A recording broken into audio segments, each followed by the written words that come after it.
I know this might sound like an exaggeration, but let me tell you something you might not believe yet. You are not poor. You're just underplanned, and there's a massive difference. A lot of us think that being poor means having no money. But if you go around the streets of Metro Manila, you'll find many people who have money but are still broke. They're driving a brand new car but can't afford to pay for their kids' education.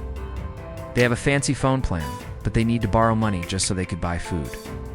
Real poverty is not defined by how much you have in your bank account. It's defined by how much you owe. True poverty has nothing to do with the amount of cash you have right now. It's all about the lack of a system. Most Filipinos don't have a plan. No budget, no tracking, no vision. And when you don't plan, life will decide for you, and it never chooses the better option.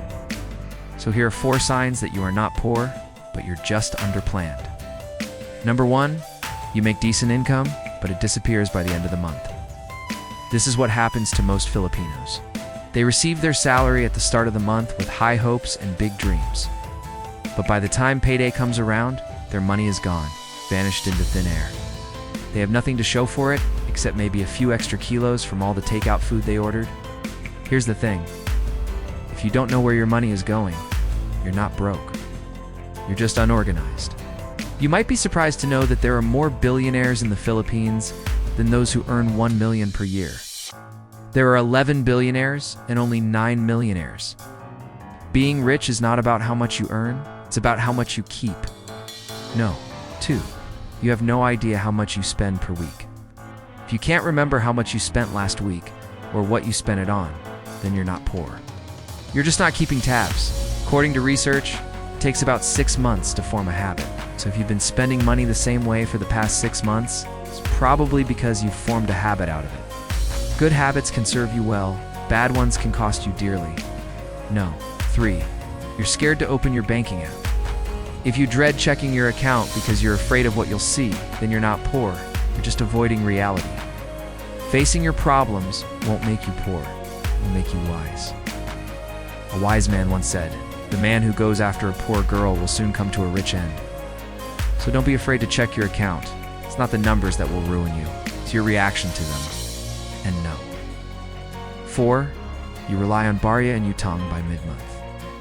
In the Philippines, we have a term for this, Pera sa palad. It's a loan you ask from your friend with the promise that you'll pay them back next week when you get your salary. If you find yourself borrowing money before payday, then you're not poor. You're just underplanned. If you're relying on luck to get you through the month, then you're not blessed. You're just a little unprepared.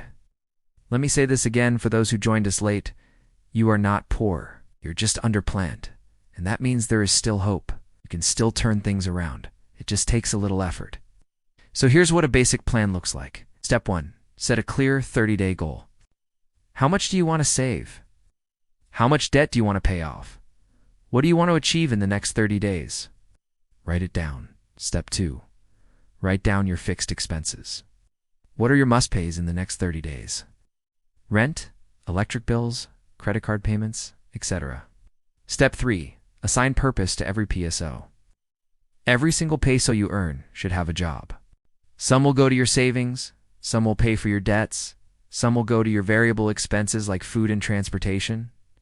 And lastly, step 4, track 3 things every day. How much did you earn? How much did you spend? And how do you feel about your finances? If you're doing these 4 steps, I guarantee you, you will not remain poor. You just have to stay consistent. You don't need a financial advisor. You just need a notebook and the will to get organized. I know it might seem boring, but that's what separates the poor from the rich. The rich are just more organized. They're better at managing their resources. And if you want to get better at managing yours, you can start by getting this book, which you can get for free. Just visit our website and download the PDF. If you've been calling yourself poor, stop. That word is dangerous, because when you say it too much, you start believing you're not allowed to grow. You're not poor. You're underplanned, and that means you still have power. Thank you so much for watching, and I'll see you in the next video.